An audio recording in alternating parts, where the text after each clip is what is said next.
के एक और नए एपिसोड के अंदर आपका स्वागत है।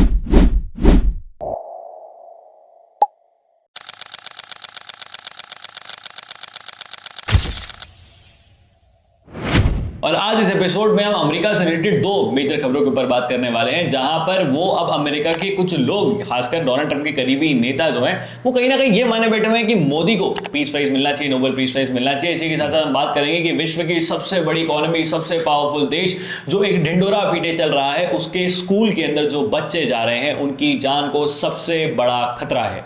अगर हम हमारी पहली खबर की तरफ बढ़ते हैं तो वो ये है कि किस प्रकार अमेरिका के अंदर जो है डोनाल्ड ट्रंप के करीबी नेता ये चीजों को बोल रहे हैं कि रशिया यूक्रेन वॉर नहीं चल रही है, मोदी की वॉर चल रही है। उनको नरेंद्र मोदी से, भारत के प्रधानमंत्री से आस है कि वो पुतिन से बात करेंगे, वो इस जंग को रुकवाएंगे, तो नोबेल पीस प्राइज उनको ही मिलना चाहिए।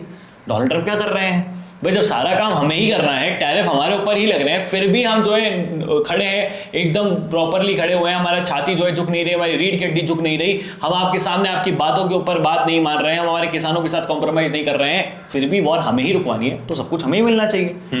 हमें सुपर पावर। फिर तो जब चाइना हमसे दोस्ती करना चाहता है, रशिया हमसे दोस्ती करना चाहता है, अमेरिका की शर्तें हम मानने को रेडी नहीं है, वेस्ट के हर यूरोप हमारे साथ फ्री ट्रेड एग्रीमेंट साइन करना चाहते हैं, बिल्कुल। बाकी कुछ यूरोप के देशों के साथ हम कर चुके हैं, यूके के साथ हम कर चुके हैं, अफ्रीका को हम ग्लोबल साउथ के अंदर आगे लेके चल रहे हैं, ऑस्ट्रेलिया, जापान, साउथ कोरिया हमारे साथ काम करना चाहता है, इजराइल हमारा अलग है, तो सुपर पावर तो हम हुए। आप कर क्या रहे हैं कार्तिक? ये जो खबर आ रही है क्या? डोनाल्ड ट्रंप यानी कि अमेरिका के राष्ट्रपति डोनाल्ड ट्रंप का एक ट्रेड एडवाइजर है, पीटर नवारो उनका नाम है। तो पीटर नवारो हाल ही में मीडिया को इंटरव्यू दे रहे थे, इससे पहले भी उन्होंने मीडिया से बातें करी, तो उस दौरान भी ये भारत के खिलाफ जो कड़वे बोल है वो बोल रहे थे। अब पीटर नवारो ने इसके अंदर ये बोला कि रशिया यूक्रेन वॉर नहीं, इट्स मोदीज वॉर, यानी कि उन्होंने कहा कि ये मोदी की वॉर है। अब ये स्टेटमेंट वो क्यों दे रहे हैं? इस बीच वो टैरिफ की लड़ाई लड़ रहे थे, उस दौरान क्या हुआ इसके मैं आपको अंदर की बात बताता हूँ। तो इसके अंदर सीन ऐसा है कि डोनाल्ड ट्रंप राष्ट्रपति बनने जब आए तब उसके बाद आपको ये पता है कि वो यही कह रहे थे कि रशिया यूक्रेन की वॉर मैं इतने दिनों में रुका दूंगा, कुछ ही घंटों में रुका दूंगा। वो हो नहीं पाई थी, 24 घंटे के अंदर वॉर रुका दूंगा, राष्ट्रपति बनने की शपथ लेने की। हाँ, ये उन्होंने बोला था, वो चीज पॉसिबल हो नहीं पा रही थी। पैरेलली टैरिफ की जंग शुरू हो चुकी थी, टैरिफ दुनिया भर के ऊपर लगाना शुरू हो चुका था, जिसका कारण है कि अमेरिका के पास मैन्युफैक्चरिंग पावर खत्म होती जा रही है। चाइना और इंडिया के पास मैन्युफैक्चरिंग पावर है, चाइना को क्रिटिसाइज कुछ कर नहीं सकता है अमेरिका। क्यों? क्योंकि चाइना के पास क्रिटिकल मिनरल्स हैं। क्योंकि आपने देखा होगा कि जैसे डोनाल्ड ट्रंप ने चाइना के ऊपर 25% टैरिफ लगाए थे, चाइना ने कह दिया था हम भी आपके ऊपर 25 लगाते हैं, फिर डोनाल्ड ट्रंप ने कहा हम आपके ऊपर 25 लगाते हैं, तो चाइना ने कहा हम भी आपके ऊपर 25 लगाते हैं, फिर डोनाल्ड ट्रंप ने कहा कि हम आपके ऊपर 25 और लगाते हैं, तो चाइना ने कह दिया हम आपको रेयर अर्थ मिनरल्स जो क्रिटिकल मिनरल्स है वो ही नहीं बेच रहे पूरी दुनिया में किसी को,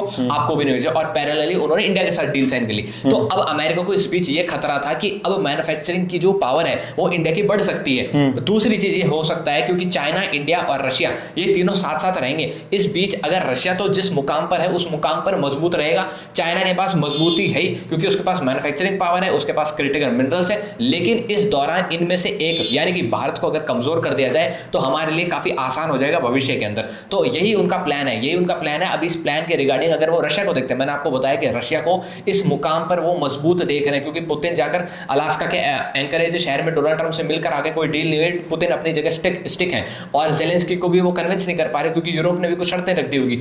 अब यहां पर सीन ये देखने को मिलता है कि रशिया यूक्रेन वॉर का क्रेडिट यानी कि वॉर अगर रुक जाती तो डोनाल्ड ट्रंप उसका क्रेडिट ले लेते, लेकिन वॉर नहीं रुक रही है तो मोदी को इसका जिम्मेदार ठहरा रहे डोनाल्ड ट्रंप। और डोनाल्ड ट्रंप अभी खुल के इस चीज का हवाला नहीं दे रहे, लेकिन अपने जो कैबिनेट के लोग हैं ये वो इस चीज को बोल रहे हैं। इसके साथ साथ उन्होंने ये भी कह दिया कि उस इंटरव्यू के अंदर ये भी कहा कि इंडिया बड़ा ही एरोगेंट होता जा रहा है, इंडिया अपने बार जो सोवरेनिटी है उसका हवाला देता है। देखिए अगर भारत सोवरेन है तो भारत सोवरेन रहेगा। नहीं, हमने हमारे देश को आजाद करवाया है।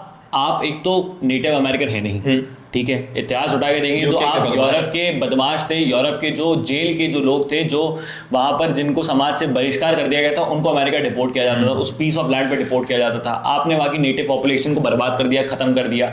हम यहीं के ही हैं, ये हमारी संस्कृति है, हम पूरी दुनिया की सबसे पुरानी सभ्यता है, हम मौजूद हैं, जीवित है, हमें हमारे संस्कार मालूम है। तो आप कौन होते हैं हमें हमारी सॉवर्निटी बताने वाले? आप है कौन? अब दूसरी चीज इसके अंदर आ जाती है, जैसे टैरिफ वॉर चल रही थी, यानी कि टैरिफ का इंप्लीमेंटेशन हो रहा था, तब इंडिया झुक नहीं रहा था, ठीक है।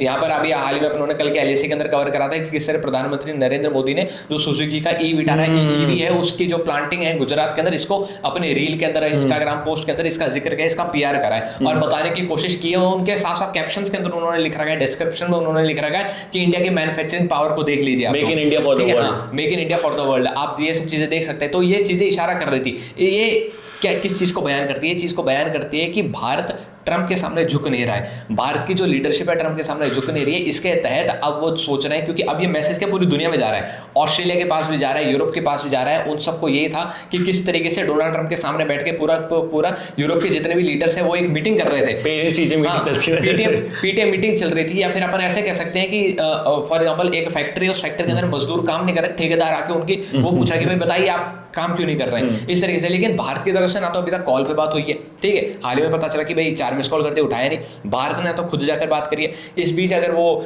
जो उनकी टैरिफ की जो डेलीगेट्स आने वाले थे अमेरिका से इंडिया में, वो भी नहीं आ पाए। और रशिया यूक्रेन युद्ध के दौरान जो अलास्का में मीटिंग चलने वाली थी, तब भी इंडिया के जो national security adviser Ajit Doval वो भी जाके पुतिन से मिलकर आए थे, एस जयशंकर भी जाके वहां पर रशिया में मिलकर आए थे। तो ये जो कोलैबोरेशन है इंडिया रशिया चाइना का, इससे अमेरिका डर रहा है, बौखला रहा है और अब अमेरिका ऐसे बयान दे रहा है। इस बीच एक अच्छी खबर भी ये आई थी कि अमेरिका से जो कॉटन भारत के अंदर आता है, भारत ने उसके ऊपर 11% जो ड्यूटी है वो खत्म कर दी है। आगे बात सुनिए, 11% ड्यूटी कम कर दी है। अब उसके बाद में ये खबर आ रही है कि ये कम कर दी, तो इसके पीछे का कारण ये बताया जा रहा है कि अमेरिका के अंदर जो एग्रीकल्चर इंडस्ट्री है उसको खुशी हो रही है। अब भारत के अंदर इसके ये कयास लगाया जा रहा है कि भारत के जो गारमेंट प्रोडक्शन है, गारमेंट प्रोडक्शन को इससे बढ़ोतरी मिल सकती है एक कुछ परसेंट तक।